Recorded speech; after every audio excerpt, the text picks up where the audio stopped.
எத்தனையோ பேருக்கு நன்மை செஞ்சேன், எனக்கு நன்மை செய்கிறவர்கள் யாரும் இல்லையேன்னு சொல்லி வேதனையோடு இருக்கிறியா? ரொம்ப கஷ்டத்தோடு இருக்கிறல?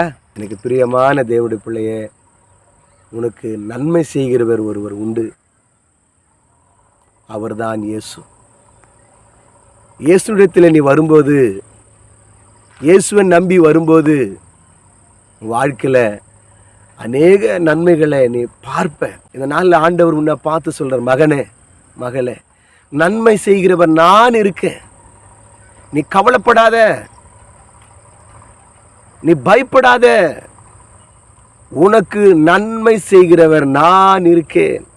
3 வருஷம் ஊழியம் செய்யும் சமயத்தில் அநேகருக்கு நன்மை செய்கிறவராக சுற்றி திரிந்தார். ஆண்டவர் அருமையான ஒரு வாக்குத்தத்தத்தை கொடுத்தார். இந்த நன்மையை பெற்றுக்கொள்.